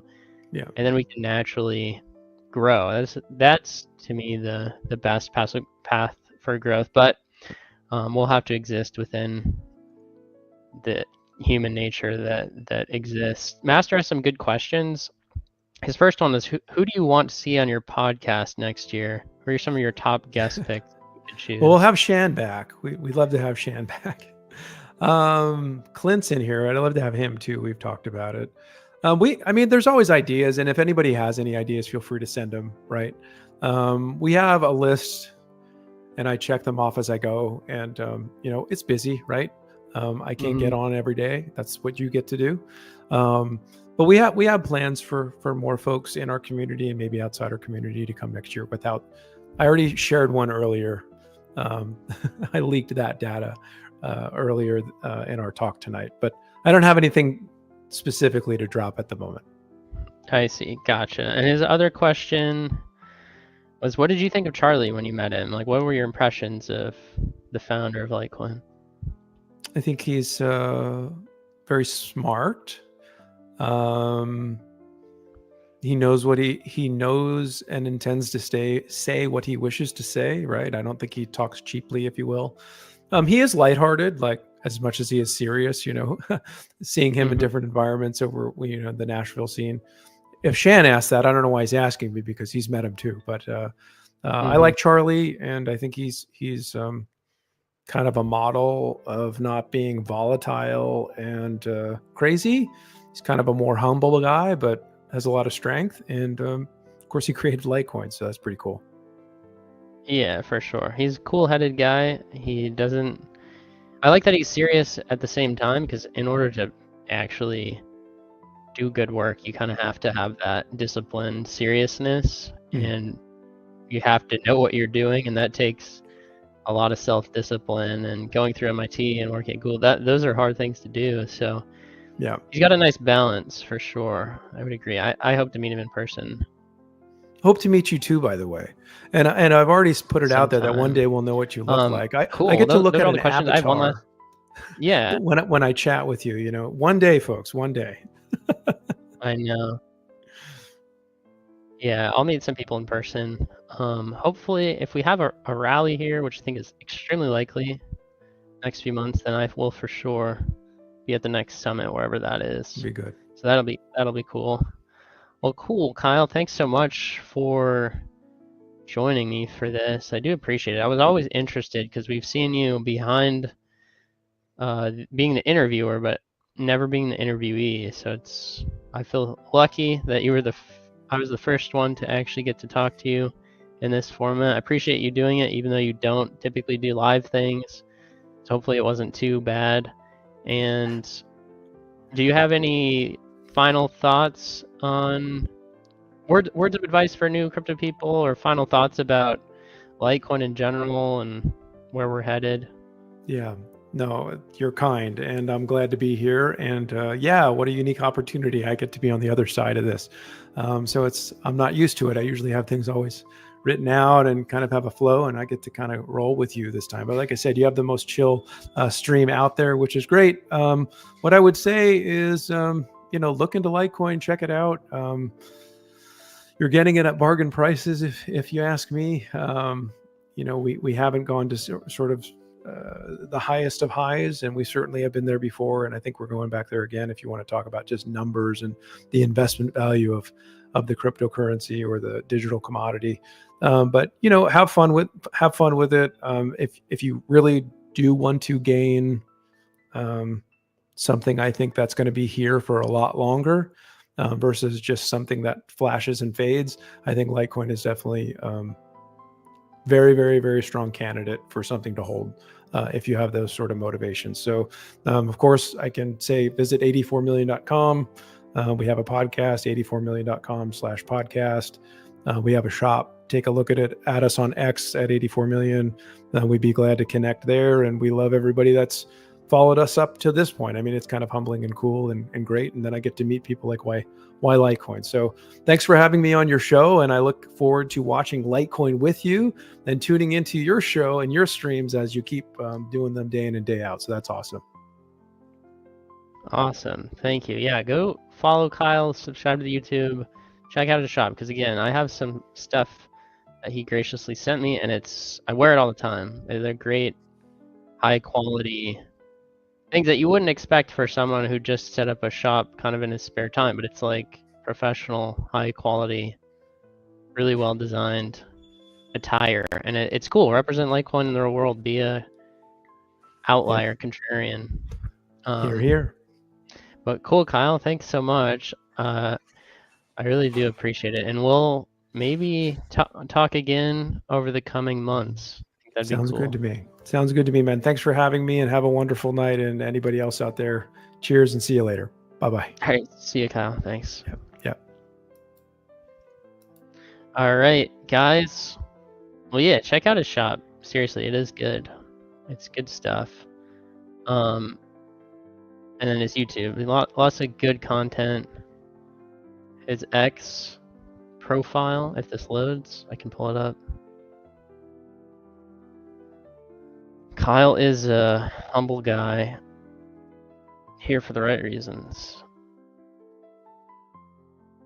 Let's reload this. I actually need to use the restroom real quick, but then I'll be back and we'll talk about some of the normal stream topics for a little bit.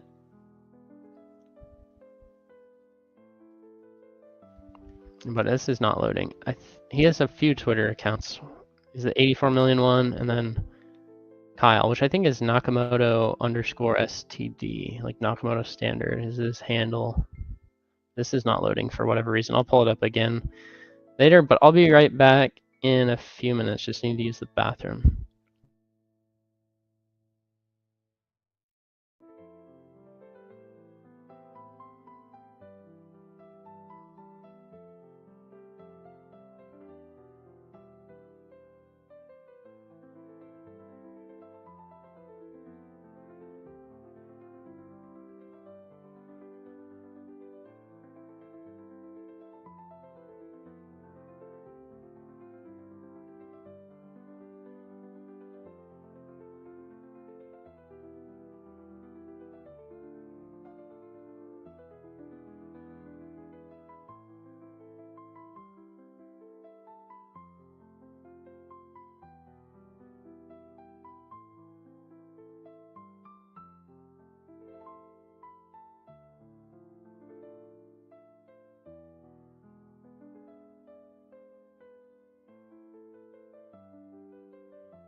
Okay.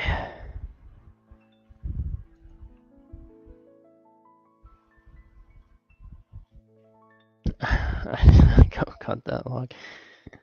Didn't have to do that. I just drank an energy drink. Those things are like diuretics or something. Makes you have to pee.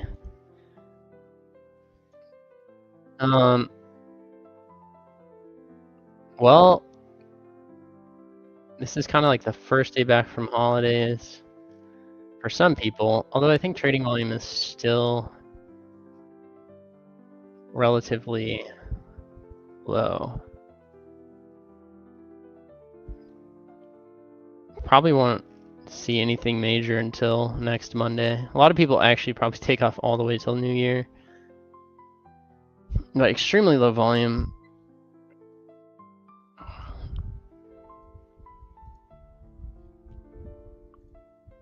Still moving up on the CMF on the super short time frames.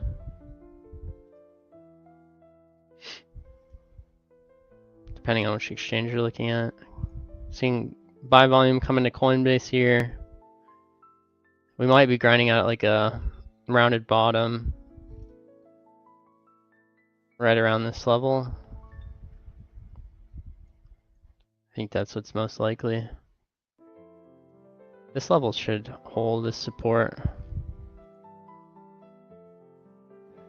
Great buying opportunity, yep. I think it is. If you buying the dip here, and you agree with me that higher time frames were still bullish and still haven't seen a major move in Litecoin yet, this, yeah, great opportunity to kind of buy the pullback after a 40% drawdown, huge discount.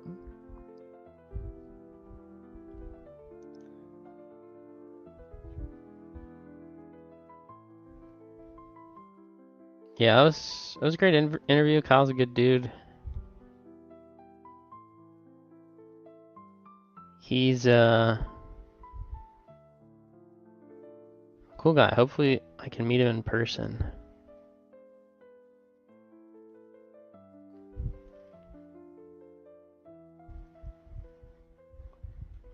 Trying to load something here on my other computer, but it's like deleting my mouse. Let's see what on balance volume looks like. Had a new daily close. It's not going to change much, but we're on the cusp of breaking out here. This is pushing up against horizontal resistance. Kind of like an ascending triangle on OBV. It should break higher.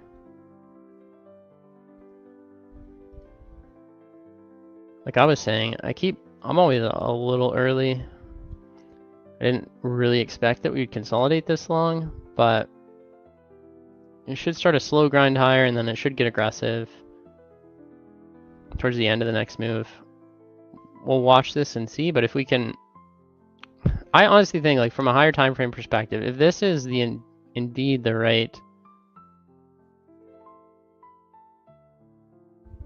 kind of setup, and it makes sense to me, both fundamentally and from a technical perspective. It meets all the Elliott wave rules.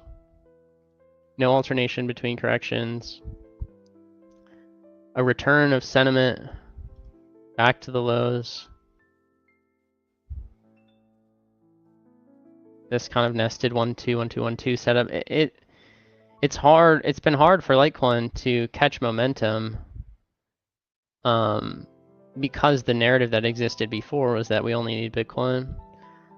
But I'm assuming because of the on-chain stuff we have together as well, it also supports this outlook that we're at historical levels of supply constriction and organic demand. That it doesn't take much, you know, any type of catalyst can push price aggressively. And once that happens, you would expect sentiment and then to improve relative outperformance against other alts. And if it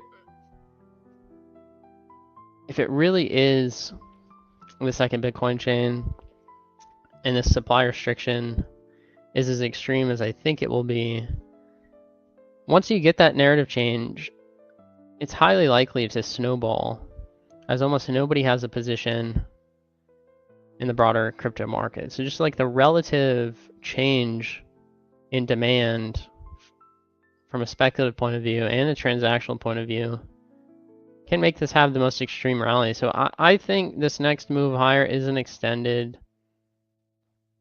move, meaning it's on percentage wise.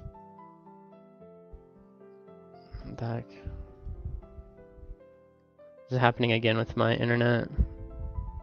But I would expect it to move above the 1618. I know originally we had higher time frame resistance, say like 165 to 185. I don't really think it'll provide that much resistance. I do think we'll make it to all-time highs. I think the most likely scenario is if the broader market rallies, Litecoin breaks out against others, the top, everything outside the top 10s, the altcoin market relatively outperforms. I think others does really well, increases multiples from here, but Litecoin outperforms. I think the most likely scenario is a pretty rapid rally to at least all-time highs. And then as sentiment changes and you have more people buying, you have some hodlers taking profits. But I would expect the next correction not to be as deep before a final blow off where that transactional demand should come into play. This isn't drawn a time scale. But I think because it's such a low market cap asset and it's so restricted on the supply side, each move should get more aggressive. And finally, when it breaks out here next, it should change sentiment. pretty dramatically. Like what happened with XRP, but probably more extreme.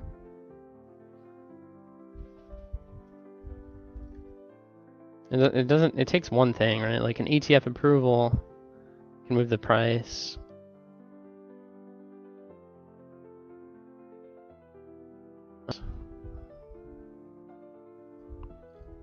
It should take like multiples less money to move Litecoin than it did XRP. And XRP is like a 15x higher market cap right now.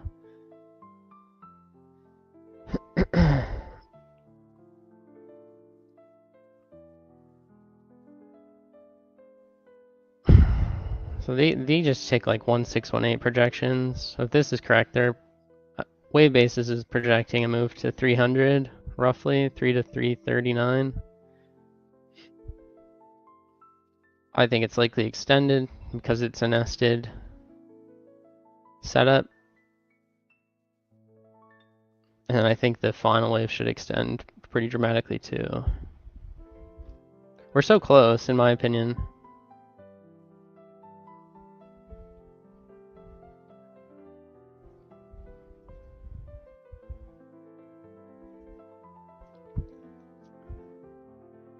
Yeah, Eric, def listening, buying more so you can take profit and still hold position. Yeah, for sure. I think on the next move up is definitely a profit-taking opportunity. If anything, just for your own psychological well-being. Right, if we do get this move to all-time highs, taking some profits can help you weather another correction. And nobody knows exactly what's going to happen. People might have high confidence in something like I do, but still, I don't know exactly. I do think we have a lot of data that supports this crypto cycle being as big as 2017 or bigger. And we're at the point where we should see another 3 months. There's a lot of confluence in all these on-chain signals, macro signals that I watch that give me confidence this should go until late March. But I still think it makes sense to take profits on the next higher time frame move.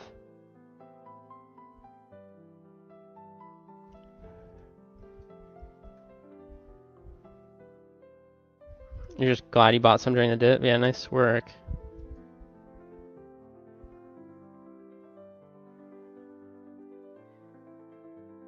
Two rate cuts forecasted next year.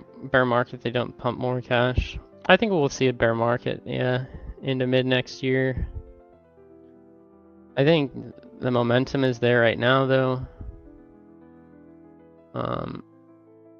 Where all these things,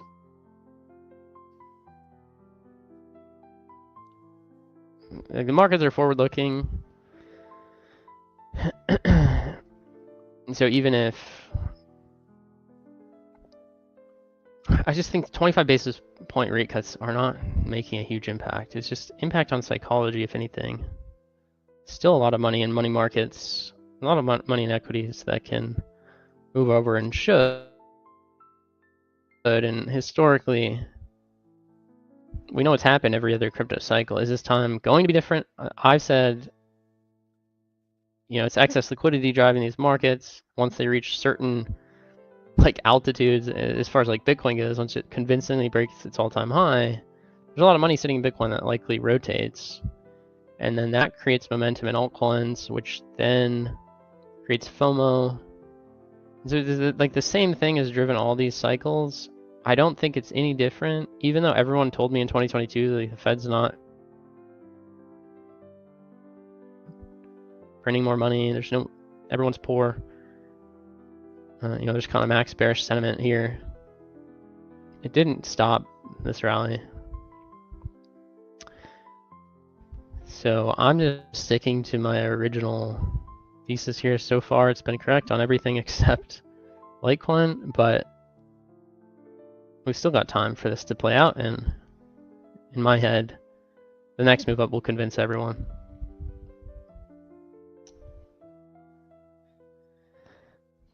I've noticed though, like people I know, regular people, they join in this on this type of rally. All the TikTok influencers, Instagram, Reel creators, they got bullish midway through. That should happen to Litecoin too. It's just if that many people start talking about Litecoin like they did XRP, the price is not going to stop.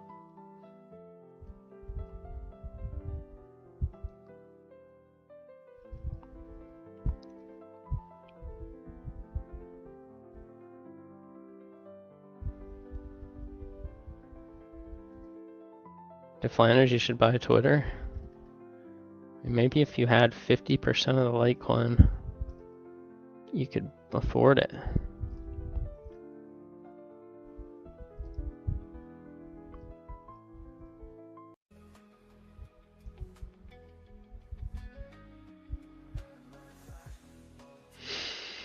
You see everything lining up to make 27 and 28 a really big year. I think it might bottom in 27, 28.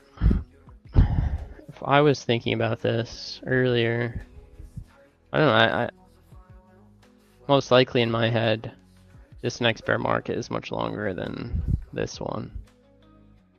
I think a multi-year bottoming process. I think you've been in a 13-year bull market, 13, 14, 15 for Bitcoin. And it's just gotten way ahead of itself. And then once sentiment changes, it should be like Litecoin, where it starts getting a lot of adoption, but the speculative premium goes down because psychologically people are so frustrated with it. Bitcoin's like front-loaded a lot of its gains. There should be some good value buying opportunities years down the road.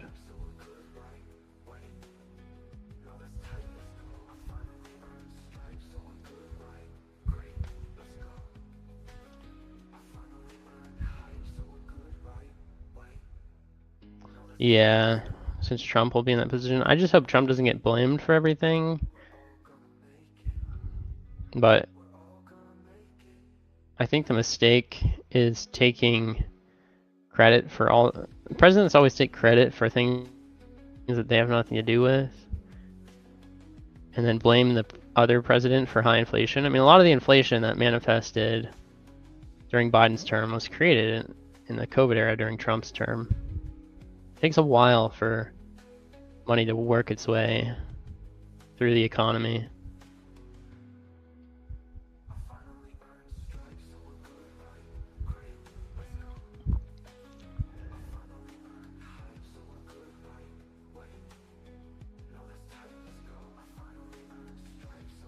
You're gonna buy a private island? Be like Mr. Beast. Gives away private islands. I'm never that interested in owning a private island. I don't know what you'd do with it. Also, it'd be lonely.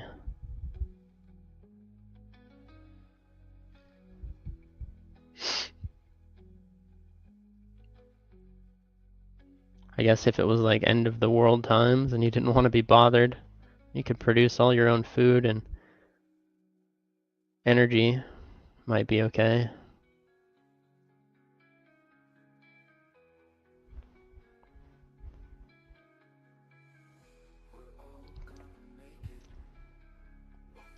Get a bunch of solar, yeah. You need batteries too. Storage is the hardest for solar. And if you're on an island, then that's your only source of energy. Not always going to be sunny.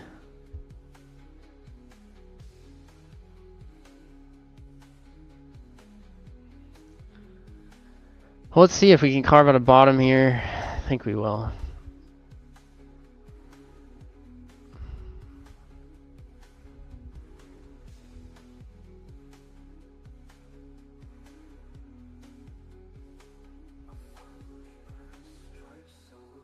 Let's see, projecting next move to 136 to 142. That would make sense to me.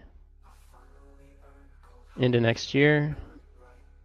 Followed by, I think, higher prices than this. We'll see how price reacts if we get that move around 185. We're probably going to have another correction.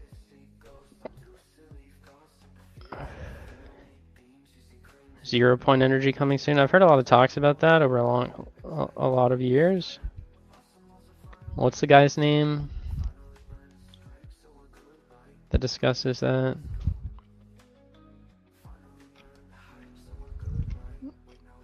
I just haven't seen any real serious talk outside of a few. It's kind of like fringe idea, right? 0 point energy, like harnessing something outside of our known universe to produce energy. Sounds interesting, but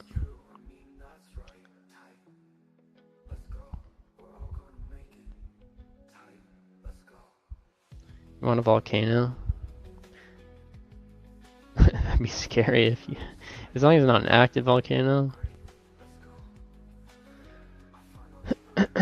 Seems like islands around volcanoes are always the prettiest though, like Hawaii.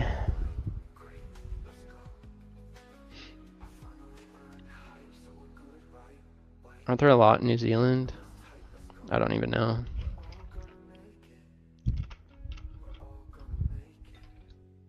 Balance token actually can play? No idea about that, to be honest. My main focus has been on macro stuff with a specific understanding of Bitcoin. And so everything outside of it, I feel like it's too much information. There's a lot of things short term that can pump and dump. But I think it's relatively higher risk for the same reward. I think with Litecoin, based on my view, it's extremely low risk given its network adoption, and the upside is 0.25 BTC. Nobody would agree with that, but that's what's slowly happening in network activity. So, yeah, small cap altcoins can pump a bunch because they're illiquid and it's new. Narrative hype, marketing from token giveaways.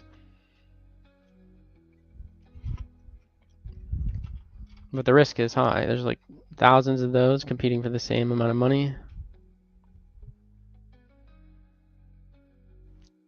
I feel like buying Litecoin is similar to buying Amazon if you understood the business value prop after the dot-com bubble, or some other tech company relatively early on, but it already had an established market where it had users and customers, but the market broadly misunderstood it. There's never really been many setups like this because I think money's way harder for people to understand, especially Bitcoin, because it works differently than any other money in the past, and nobody's actually looking at the code to review it. They're just listening to other people, and so you just get like this hearsay. Oh, this is good. Gold price reinforces the narrative. Higher prices. The macro environment's contributing to that. Excess money finding a home in this. So many credible people in the financial world, in the technical world that say Bitcoin only, but their brains somehow are still very tribalistic and vulnerable to like, even though they're super smart in their respective fields, I wouldn't consider them experts at all in markets, and then the experts in markets don't understand the monetary characteristics of Bitcoin. It's just a unique opportunity because if you can see it all in one picture, which I think I do, although we'll see, price has to prove me right. I think I understand what was driving these markets, had the correct idea to be bullish at the right time, and I think I'm correct on Litecoin specifically within the crypto market, which is a huge kind of huge call to make because it's so not owned. But I seriously think that there's never been a more significant opportunity than here.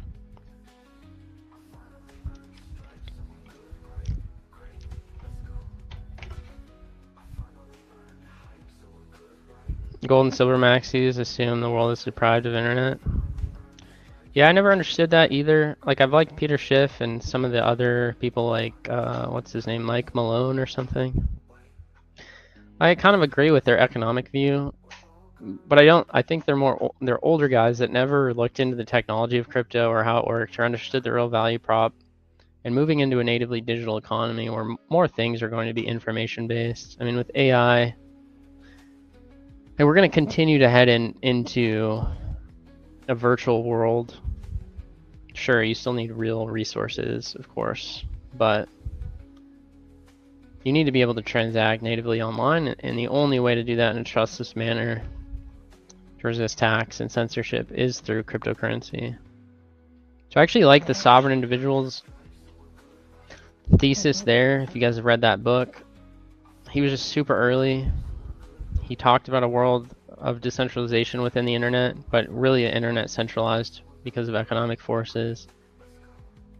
So is crypto in a sense, but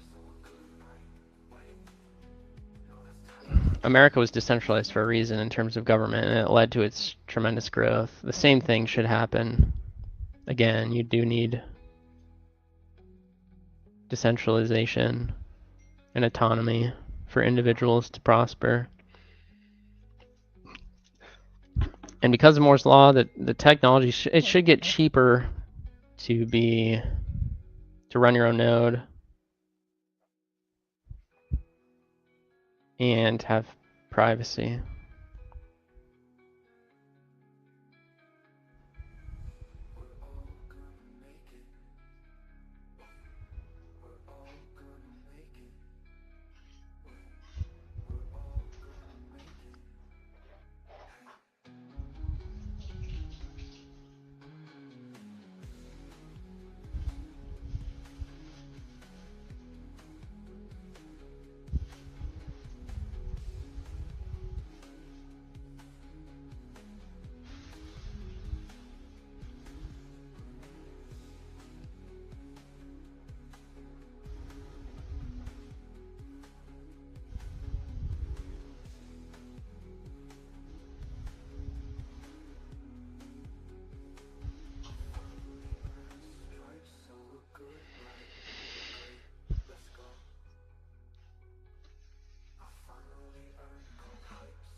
Genius in what was the foundation of Bitcoin was the concept we could take the abstract financial tool that money was and make it more visible.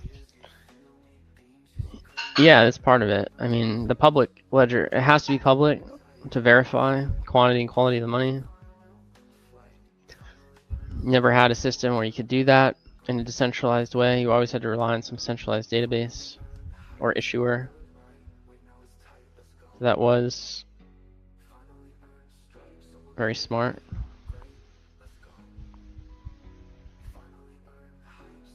Alright, Deflanders, see you later. I'm probably going to end it here in a sec.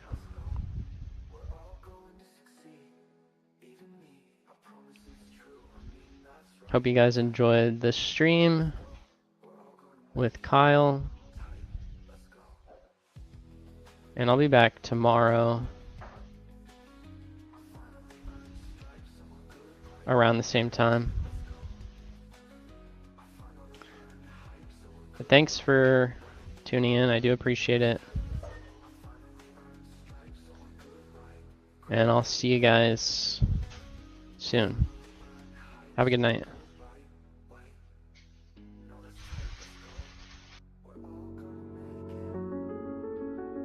In the ever-changing world of cryptocurrency, staying informed is your greatest asset. The Litecoin Forecast brings you daily insights, expert analysis, and cutting-edge predictions.